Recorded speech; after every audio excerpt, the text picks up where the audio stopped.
السلام علیکم ورحمۃ اللہ وبرکاتہ۔ دوستو، امید کرتے ہیں کہ آپ تمام حضرات خیر و عافیت سے ہوں گے۔ پیارے دوستو، آج کی اس ویڈیو میں ہم بات کریں گے یزید بن معاویہ کی ولی عہدی کی بیعت کے بارے میں، اور کیا وجہ تھی کہ حضرت حسین رضی اللہ عنہ اور دیگر بزرگ صحابہ نے یہ بیعت کرنے سے انکار کیا تھا۔ اور بھی مزید معلومات سے بھری یہ ویڈیو آپ کے سامنے پیش کر رہے ہیں، لیکن آپ سے گزارش ہے کہ ویڈیو کو لائک اور سبسکرائب کریں، کمنٹ کریں، شیئر کریں۔ اس ویڈیو میں جو کچھ بھی ہم بیان کریں گے وہ تاریخ ابن خلدون میں درج ہے۔ تو چلیے شروع کرتے ہیں۔ دوستو، یزید کے ہاتھ پر لوگوں نے 2 بار بیعت کی تھی۔ ایک اپنے والد حضرت معاویہ کی وفات کے بعد خلافت کی بیعت کی تھی، اور حضرت معاویہ کی وفات سے پہلے ولی عہدی کی بیعت کی تھی، جس کو آج ہم تفصیلاً ذکر کریں گے۔ لفظ ولی عہد کہتے ہیں جانشین کو، جس کو انگلش میں کہتے ہیں کرون پرنس۔ یہ وہ شخص ہوتا ہے جس کے بارے میں ایک بادشاہ حکم دیتا ہے کہ یہ میرے بعد بادشاہ یعنی تخت کا وارث ہوگا۔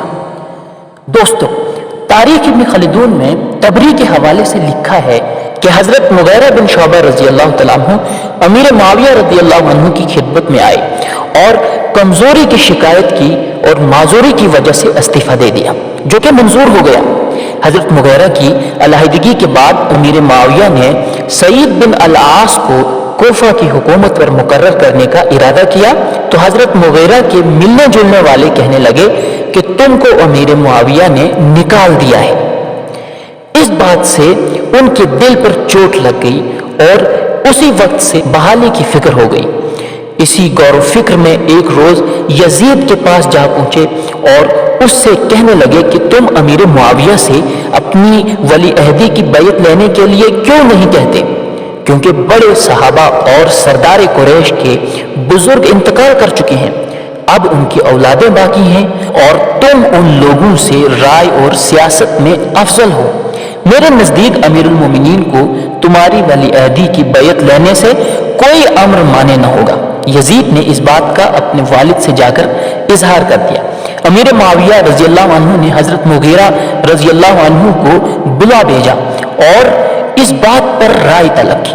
حضرت مغیرہ نے عرض کیا، امیر المؤمنین، آپ نے ملاحظہ فرمایا ہے کہ امیر المؤمنین حضرت عثمان رضی اللہ تعالیٰ عنہ کے بعد کتنی خون ریزی اور اختلافات ہوئے، اور یزید تو آپ کا بیٹا ہے، آپ اس کی ولی عہدی کی بیعت لوگوں سے لے لیجئے۔ میں اس کی ولی عہدی کی بیعت لینے کے لیے کوفہ میں کافی ہوں گا، اور زیاد بصرہ میں، اور ان دونوں شہروں کے بعد پھر کوئی شہر ایسا نہیں جو آپ کے حکم کی مخالفت کرے۔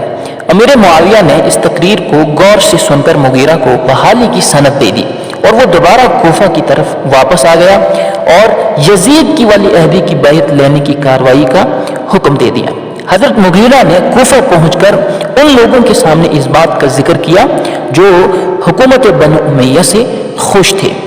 ان لوگوں نے خوشی سے منظور کر لیا، تو مغیرہ نے ان لوگوں میں سے ایک گروپ کو بطور وفد اپنے بیٹے موسیٰ کے ساتھ دارالخلافت دمشق روانہ کیا۔ اہل وفد نے حاضر ہو کر یزید کی ولی عہدی کی درخواست پیش کی۔ حضرت امیر معاویہ رضی اللہ عنہ نے دریافت کیا، تم لوگ اس سے راضی ہو؟ انہوں نے کہا، ہم سب اور ہمارے سوا جتنے آدمی ہیں سب اس پر راضی ہیں۔ امیر معاویہ نے فرمایا، اچھا، جو تم نے درخواست پیش کی ہے اس پر ہم غور کریں گے، دیکھیے اللہ تعالیٰ کیا حکم دیتا ہے، جلدی کے بجائے سوچ سمجھ کر کام کرنا بہتر ہے۔ اس کے بعد زیاد کو یہ سارے حالات لکھ بھیجے اور اس سے مشورہ طلب کیا۔ زیاد نے عبید اللہ بن کعب نمیری کو بلا کر کہا، میں نے ایک راز کی بات پر مشورہ لینے کے لیے تمہیں بلایا ہے، اور وہ یہ ہے کہ امیر المومنین نے مجھے خط لکھا ہے اور یزید کی ولی عہدی کے بارے میں مشورہ طلب کیا ہے، اس لیے کہ لوگوں کے ناپسند کرنے سے وہ خائف ہیں، اور وہ یہ چاہتے ہیں کہ لوگ اس بات میں ان کی اطاعت کریں، لیکن مسلمانوں کا اس بات پر راضی ہونا ایک اہم بات ہے۔ انہوں نے جواب دیا، میرے نزدیک یزید میں آوارگی، بےہودگی، بددیانتی اور نااہلی ہے، تم امیر المؤمنین سے جا کر ملو اور یزید کے افعال سے مطلع کرو، اور صاف صاف کہہ دو کہ یہ کام ہونا دشوار ہے، اور اگر آپ اس کو انجام ہی دینا چاہتے ہیں تو جلدی نہ کریں، کسی کام میں تاخیر ہونا بہتر ہے بنسبت اس کے کہ عجلت میں وہ ضائع ہو جائے۔ عبید بن کعب بولا، اس کے سوا تم اور کوئی رائے نہیں دے سکتے؟ زیاد نے کہا، اور کیا کہوں؟ عبید اللہ نے جواب دیا، مناسب ہے کہ امیر معاویہ رضی اللہ عنہ کی رائے سے مخالفت نہ کرو، جا کر یزید سے ملتا ہوں اور اس کو آگاہ کرتا ہوں کہ امیر المومنین نے زیاد کو اس مضمون کا خط لکھ کر مشورہ طلب کیا ہے، لیکن زیاد لوگوں کی مخالفت سے ڈر رہا ہے کیونکہ عوام تمہارے ساتھ افعال و کردار کی وجہ سے ناراض ہیں۔ اگر مناسب سمجھو تو تم ان حرکات کو چھوڑ دو تاکہ لوگوں کو قائل کرنے کا زیادہ موقع مل جائے۔ زیاد نے یہ رائے پسند کی۔ ادھر عبید رخصت ہو کر یزید کے پاس پہنچا اور اس سے جیسا کہ ابھی بیان کیا گیا کہہ دیا۔ ادھر زیاد نے حضرت معاویہ کو لکھ بھیجا کہ اتنی جلدی نہ کیجیے ورنہ لوگ بھیڑ اٹھیں گے اور یہ کام ضائع ہو جائے گا۔ امیر معاویہ خاموش ہو گئے۔ تھوڑے دنوں کے بعد زیاد کا انتقال ہو گیا۔ امیر معاویہ نے یزید کی ولی عہدی کی بیعت لینے کا پورا ارادہ کر کے کارروائی شروع کر دی۔ پہلے حضرت عبداللہ بن عمر رضی اللہ تعالیٰ عنہ نے اس کو قبول کر لیا۔ اس کے بعد یزید کی ولی عہدی کی بیعت کا تذکرہ کیا گیا تو حضرت عبداللہ بن عمر نے ارشاد فرمایا کہ میں اپنے دین کو دنیا کے بدلے فروخت نہیں کر سکتا۔ حضرت امیر معاویہ نے 1000 درہم کے بدلے میرا دین خریدنے کا ارادہ کیا ہے۔ یہ کہہ کر دراہم واپس کر دیے اور یزید کی ولی عہدی کی بیعت سے انکار کر دیا۔ پھر امیر معاویہ نے مروان بن حکم کو لکھا، میری عمر زیادہ ہو گئی ہے، میری ہڈیاں کمزور ہو گئی ہیں، مجھے اندیشہ ہے کہ میرے بعد امت محمد صلی اللہ علیہ وسلم میں اختلاف پڑ جائے گا، اس لیے میں چاہتا ہوں کہ کسی کو اپنا ولی عہد بنا لوں، لیکن تمہارے ان لوگوں کے مشورے کے بغیر جو تمہارے پاس ہیں اس کام کو نہیں کر سکتا۔ تم میری طرف سے اس بات کو اہل مدینہ کے سامنے پیش کرو اور جو خیال اپنا وہ ظاہر کریں اس سے مجھے مطلع کرو۔ مروان نے لوگوں کو مطلع کر کے امیر معاویہ کے خط سے آگاہ کیا۔ لوگوں نے متفق ہو کر کہا، بہتر ہے امیر المؤمنین کسی کو ہمارے لیے منتخب کر جائیں۔ مروان نے اس سے امیر معاویہ رضی اللہ عنہ کو مطلع کیا۔ امیر معاویہ رضی اللہ عنہ نے جواب میں لکھا، میں یزید کو اپنا ولی عہد بناتا ہوں۔ مروان نے اہل مدینہ کو جمع کر کے کھڑے ہو کر مضمون خط سنا دیا۔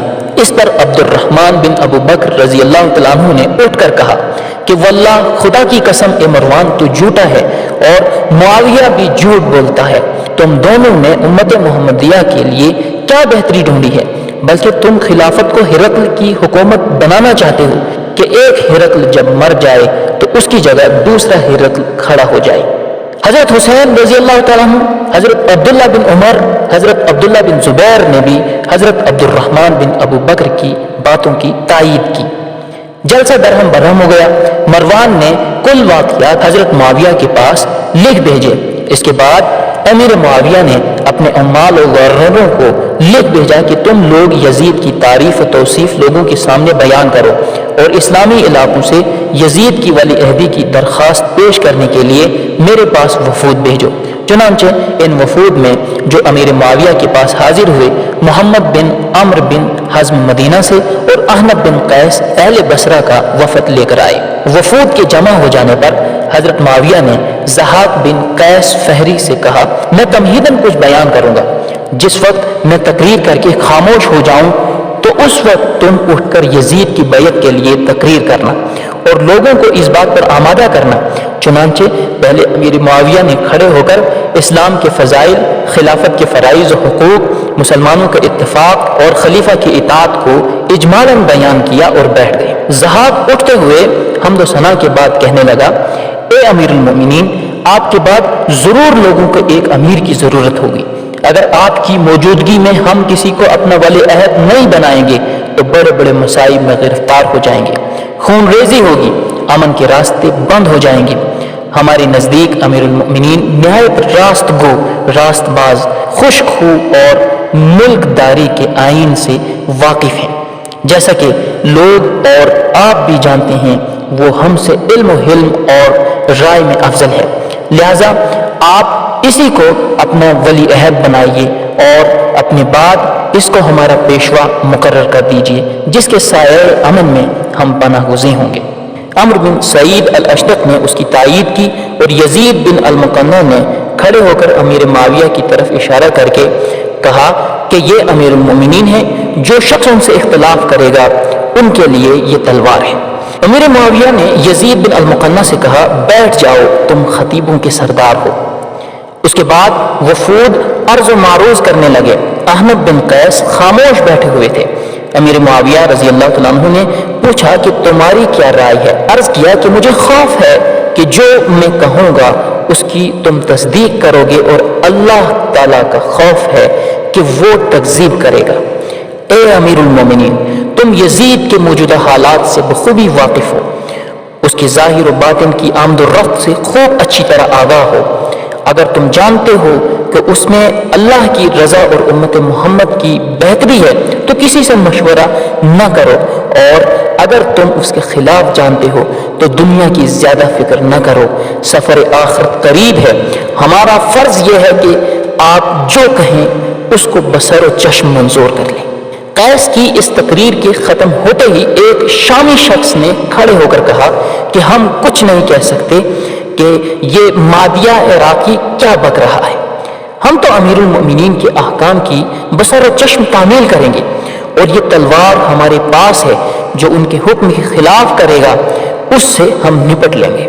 اس شخص کے کھڑے ہوتے ہی جلسہ برخاست ہو گیا اور لوگ منتشر ہو گئے۔ احنف کی تقریر کا جگہ جگہ اثر ہونے لگا اور بظاہر یہ معلوم ہونے لگا کہ اب یہ کام نہ ہوگا، لیکن امیر معاویہ برابر اپنی کوشش میں لگے رہے، ہر شخص سے مدارت حسن سلوک کرتے رہے، جس کا نتیجہ یہ ہوا کہ تھوڑے ہی دنوں کے بعد عراق اور شام کے اکثر لوگوں نے یزید کی ولی عہدی پر بیعت کر لی۔ اہل عراق اور شام سے یزید کی بیعت لینے کے بعد امیر معاویہ 1000 سواروں کی جمعیت کے ساتھ مدینہ منورہ پہنچے۔ حضرت حسین بن علی، حضرت عبداللہ بن زبیر، حضرت عبد الرحمن بن ابو بکر، حضرت عبداللہ بن عمر رضی اللہ تعالیٰ عنہ اس خیال سے کہ امیر معاویہ ہمارے کہنے پر عمل نہیں کریں گے مکہ کی طرف روانہ ہو گئے۔ حضرت امیر معاویہ رضی اللہ تعالیٰ عنہ نے لوگوں کو جمع کر کے خطبہ دیا، یزید کی تعریف کی اور یہ بیان کیا کہ کوئی شخص اس سے زیادہ مستحق خلافت نہیں ہے، یہ سب لوگوں سے عقل میں، فضل میں، سیاست میں افضل ہے۔ میرا خیال ہے کہ کوئی شخص ان باتوں میں اس کو نہیں پہنچ سکتا۔ کسی نے اس تقریر کا جواب نہ دیا۔ پھر امیر معاویہ ممبر سے اتر کر ام المؤمنین حضرت عائشہ رضی اللہ عنہا کی خدمت میں گئے، اور اس سے پہلے ان کو معلوم ہو چکا تھا کہ حسین بن علی اور ابن عمر وغیرہ بیعت لیے جانے کے خوف سے مکہ چلے گئے ہیں۔ ام المؤمنین نے ارشاد فرمایا، میں نے سنا ہے کہ تم نے ان لوگوں کو قتل کی دھمکی دی ہے۔ جواب دیا کہ اے ام المؤمنین، وہ لوگ مجھے یزید سے زیادہ عزیز ہیں، لیکن یہ کیسے ہو سکتا ہے کہ میں اس بیعت کو توڑ دوں جو یزید کی ولی عہدی کے لیے میں نے لے لی ہے اور پوری ہو گئی ہے۔ اس پر ام المؤمنین حضرت عائشہ خاموش ہو گئی۔ حضرت امیر معاویہ تھوڑے ہی دن مدینے میں رہ کر مکہ روانہ ہوئے۔ امیر معاویہ کی خبر آمد سن کر اہل مکہ ملنے کے لیے آئے تو حضرت حسین بن علی اور ابن عمر رضی اللہ تعالیٰ عنہ وغیرہ بھی یہ خیال کر کے کہ شاید امیر معاویہ اپنے فعل سے نادم ہو کر آئے ہیں، ملنے کے لیے چلے گئے۔ راستے میں ایک جگہ ملاقات ہوئی۔ امیر معاویہ نے بڑے اتفاق سے استقبال کیا اور سب کو سواریاں عطا کی اور ان کے ساتھ ساتھ مکہ میں داخل ہوئے۔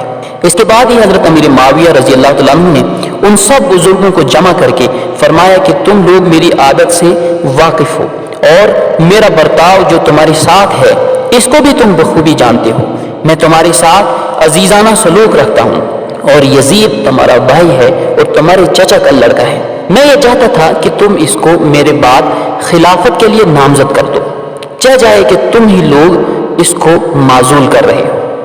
عبداللہ ابن زبیر رضی اللہ تعالیٰ عنہ نے اٹھ کر کہا، ہم آپ کو ان 3 باتوں میں سے ایک اختیار کرنے کی اجازت دیں گے۔ ایک بات یہ ہے کہ رسول اکرم صلی اللہ علیہ وسلم نے انتقال فرمایا اور کسی کو آپ صلی اللہ علیہ وسلم نے خلیفہ مقرر نہیں فرمایا تھا۔ لوگ حضرت ابوبکر صدیق رضی اللہ تعالیٰ عنہ سے راضی ہو گئے اور ان کو اپنا امیر بنا لیا۔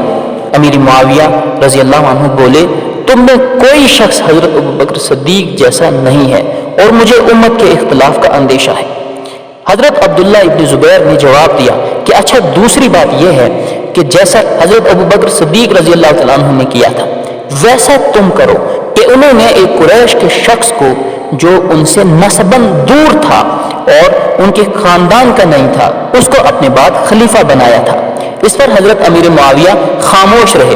تیسری بات یہ ہے کہ عمر بن خطاب رضی اللہ تعالیٰ عنہ کی پیروی کرو، کیونکہ انہوں نے اپنے بعد 6 آدمیوں کو اہل شورا قرار دے کر انہی کو انتخاب کا اختیار دیا تھا، اور ان 6 میں نہ کوئی ان کا لڑکا تھا اور نہ کوئی ان کے خاندان کا تھا۔ یہ سب سن کر امیر معاویہ نے فرمایا کہ کیا اس کے سوا کچھ اور کہو گے؟ جواب دیا کچھ نہیں۔ پھر امیر معاویہ نے کہا تم لوگ کچھ بھی کہتے جاؤ لیکن میں یزید کو ولی عہد ضرور بناؤں گا، اللہ کی قسم اگر کسی نے میری بات نہ مانی تو خیر نہ ہوگی۔ یہ کہہ کر اپنے سپاہی کو بلا کر حکم دیا کہ جو شخص میری بات کو جھٹلائے گا اس کی گردن فوراً اڑا دینا۔ اس کے بعد حضرت حسین، حضرت عبداللہ ابن زبیر اور حضرت عبد الرحمن بن ابو بکر اٹھ کر چلے گئے اور میرے معاویہ ممبر پر چڑھ گئے۔ حمد و ثنا کے بعد کہا کہ صاحبو، ابن علی، ابن عمر اور ابن ابو بکر اور ابن زبیر وغیرہ مسلمانوں کے روحانی پیشوا اور بہترین امتی ہیں، کوئی کام ان کے مشورے کے بغیر انجام کو نہیں پہنچ سکتا۔ یہ لوگ یزید کی ولی عہدی پر راضی ہو گئے اور بیعت کر لی۔ آؤ تم لوگ بھی اللہ تعالیٰ کا نام لے کر بیعت کر لو۔ اہل مکہ چونکہ انہی لوگوں کی بیعت کا انتظار کر رہے تھے، یہ سنتے ہی بیعت پر آمادہ ہو گئے۔ اہل مکہ سے بیعت لے کر امیر معاویہ ان بزرگوں یعنی حسین بن علی، عبداللہ بن زبیر وغیرہ رضی اللہ عنہم اجمعین کے ساتھ ہی مدینے پہنچے۔ اہل مدینہ ان لوگوں سے ملنے کے لیے آئے اور باتوں باتوں میں کہا کہ تم لوگ تو بیعت کے خوف سے ہی مکہ بھاگ گئے تھے، یہ کیا معاملہ پیش آیا کہ تم یزید کی بیعت پر راضی ہو گئے؟ ان لوگوں نے کہا کہ واللہ ہم نے بیعت نہیں کی۔ پھر اہل مدینہ نے کہا کہ تم نے معاویہ کو اس سے کیوں نہ روکا؟ سب نے جواب دیا کہ مسلمانوں کی خون ریزی کے خیال سے۔ اس کے بعد امیر معاویہ اہل مدینہ سے بھی بحکمت عملی بیعت لے کر شام کو روانہ ہو گئے۔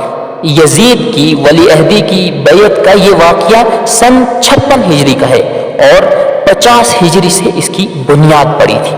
سن 60 ہجری میں امیر معاویہ رضی اللہ تعالیٰ عنہ کا انتقال ہوا۔ انہوں نے اپنی وفات سے چند دن پہلے خطبہ دیا جس کے چند فقرات یہ تھے: میری مثال ایک پکے ہوئے کھیت کی سی ہے اور تم پر میری حکومت اس قدر طویل ہوئی کہ میں نے تم کو تکلیف پہنچائی اور تم نے مجھ کو، اور میں نے تمہاری جدائی کی تمنا کی اور تم نے میری جدائی کی، اور جو میرے بعد تمہارا حکمران بنے گا اس سے میں بہتر ہوں جیسا کہ پہلے والے مجھ سے بہتر تھے۔ کسی کا مقولہ ہے کہ جو شخص اللہ تعالیٰ سے ملنا چاہتا ہے تو اللہ تعالیٰ بھی اس سے ملنا پسند کرتا ہے۔ اے اللہ، میں تیری حضوری چاہتا ہوں، تو بھی مجھے اپنی حضوری میں طلب کر لے۔ دوستو، یہ تھے یزید کی ولی عہدی کی بیعت کے متعلق چند ارشادات۔ انشاءاللہ تعالی دوسری ویڈیو میں اب ہم یزید کی خلافت کی بیعت کے متعلق جو اختلافات رونما ہوئے اور جو صحابہ شہید ہوئے اور کربلا کا واقعہ پیش آیا اس کے بارے میں تفصیل سے آپ کے سامنے ویڈیو لے کر آئیں گے۔ تب تک کے لیے انتظار کریں۔ اللہ حافظ۔